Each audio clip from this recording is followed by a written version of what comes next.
Are you still losing marks when it comes to punctuation marks in English, or you are not aware of the uses of various punctuation marks in English? So this is a dedicated video जहाँ पे हम सीखेंगे कि punctuation marks का English grammar में use कैसे, कहाँ और कब करना है. So let's begin with knowing what are punctuation marks in English.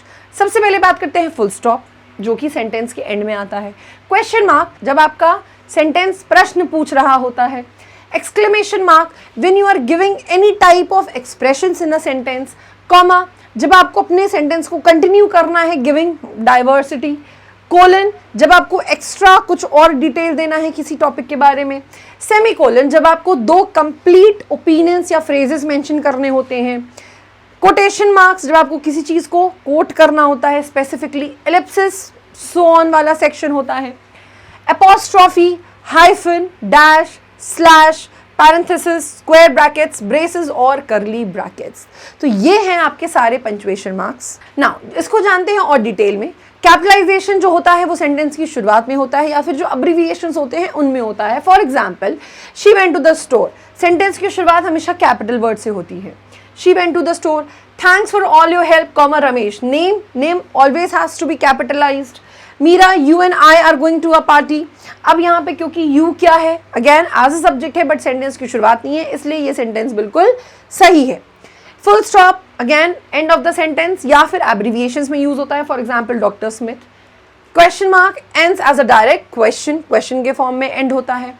Exclamation mark जब आप विद वेरियस इंटरजेक्शंस के थ्रू यूज करते हैं या एक्सक्लेमेशंस मतलब आप जब आप अपनी फीलिंग्स एक्सप्रेस कर रहे होते हैं. Oh look out, stop, what a beautiful house. तो इन सारी फीलिंग्स को एक्सप्रेस करने के लिए आप एक्सक्लेमेशन मार्क का यूज करते हो. Then we have a comma जब आपको और मेंशन करना होता है, जैसे I bought apples, bananas and oranges. अब यहाँ पे एंड लगा है इसलिए कॉमा की आवश्यकता नहीं है. अगेन सडनली अब यहाँ पे आपने एक फ्रेज दिया जिसके बाद आप एक्सप्रेशन चेंज कर रहे हो और एक नया क्लॉज यहाँ पे ऐड ऑन हो रहा है. The tourist comma walking slowly comma followed the guide through the museum. अब यहाँ पे डिफरेंट पार्ट्स को मेंशन करने के लिए आपने कॉमा का यूज किया. सो कॉमा का वेरियस यूज होता है जो कि 2 या 3 सेट ऑफ आइटम्स या इंट्रोडक्टरी फ्रेजेस को या नॉन एसेंशियल एलिमेंट्स को ज्वाइन करने के लिए यूज किया जा सकता है. कोलन इंट्रोड्यूस करता है लिस्ट, एक्सप्लेनेशन या कोटेशन, जैसा कि please buy the following so on. Computer additional information mention कर रहा है like I already mentioned. Then semi colon दो इंडिपेंडेंट क्लॉज या सेपरेट आइटम्स को जो कि कंप्लीट होते हैं अपने आप में उसको मेंशन करने के लिए. She is busy colon I will call her letter.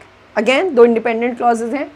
Quotation marks जो होते हैं किसी चीज या स्पीच को, टाइटल ऑफ वर्ड्स को आपको कोट करने के लिए. She said I will be there. Even narration में भी हम यूज करते हैं. We one shouted the course to no one in particular. Then we have ellipsis मतलब कुछ words जो होते हैं वो omitted होते हैं और indicate करते हैं तो उसके लिए हम dot dot dot that is ellipsis का use करते हैं. The school day at all schools begins at 8:30 a.m. Would you like sugar for your coffee or no? This is something which is optional for you here. Fine. तो ये हैं सारे exclamatory words जिनका use I am sure अब आपको clear होता है और अब आप इसमें अपने मार्क्स भी लूज नहीं करेंगे. For more such learning do subscribe our channel और आप हमारे स्विस स्कूल को भी ज्वाइन कर सकते हैं टू स्पीक इंग्लिश फ्लुएंटली. जय हिंद.